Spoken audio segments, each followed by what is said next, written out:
Hello everyone, CrystalFissure here, and welcome to a brand new Spyro 2 video. This time we are looking at Spyro 2 Ripto's Rage. However, it's actually POW. Believe it or not, but the Ripto's Rage switch to Gateway to Glimmer actually must have happened later on, because this is a build from September 15th, but in this build, it actually, when you load up the game, it still says it's Ripto's Rage, so that must have been a real last-minute change. Anyway, this is a beta version, a pre-release version of the game, and the reason I wanted to highlight it was because of the arguably the biggest change between this version and the final version. And no, it's not the Spyro 1 Sparks model, which you can tell by kind of looking kind of a bit more washed out, don't you think? Is that the way I would describe it? Yeah, that was a good shot of it. But rather, the fact that the skybox is completely different in this level. So let's race through. Let's go and do this properly. I know that coming in here you're not going to be able to see the outside, but we'll get to the end of the level and have a bit of fun that way. But they've decided they must have thought that the aesthetic of it was a little bit too simple.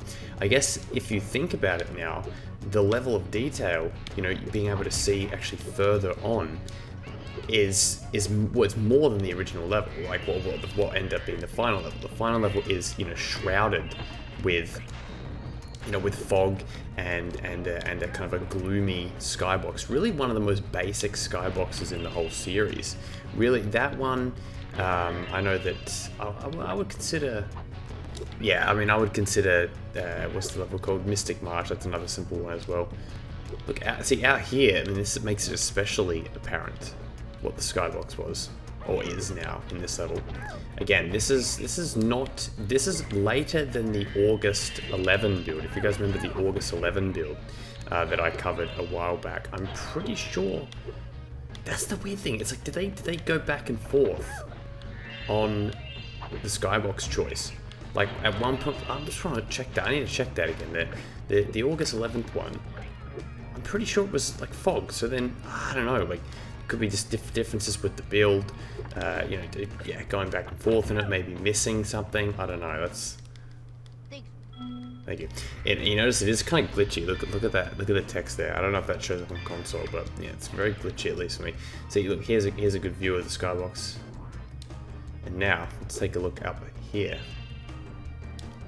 Look at that. Yeah, it is more basic. I don't think it fits as well, even though it technically gives you a bit more level of detail in the background.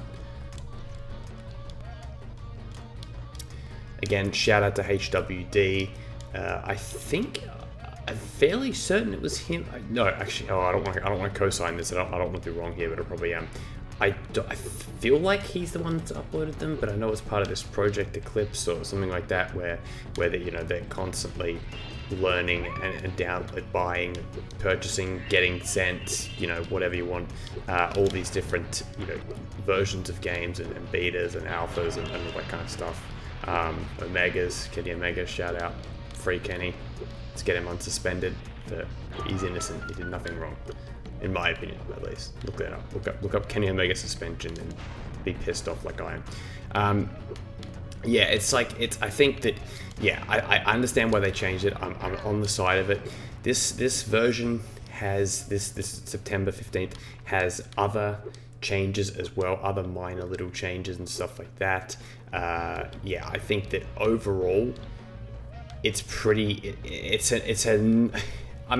not an overly remarkable edition of the game, mainly because it is a month later than the August one, so it's like realistically they're getting closer and closer to release, but it's still fantastic. And from a preservation perspective, it is, it's hugely important that this is, we get this, because there could be versions with different things in there. I know there's like lots of different versions, that have different tracks and all that kind of stuff. And so for me, it's like, okay, it's not the most incredible changes. It's not like the August one with, the secret orb and stuff like that, or the Spyro 3 one with, totally different sections.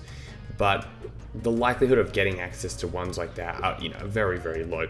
I think that really one of the holy grails would be the Gulp version.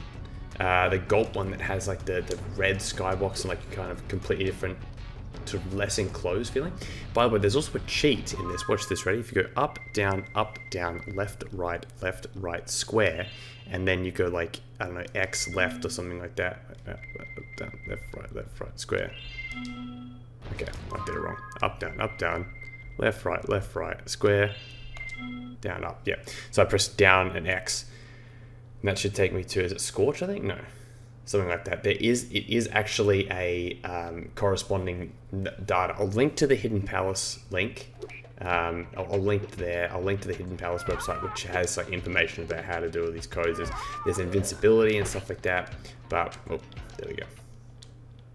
Yeah, so it's very, very cool. Again, thank you to everyone that is part of this scene, that is tirelessly working on getting these versions of the games, and to people hacking, and you know, even just with the widescreen stuff, just incredible. Absolutely nothing short of incredible.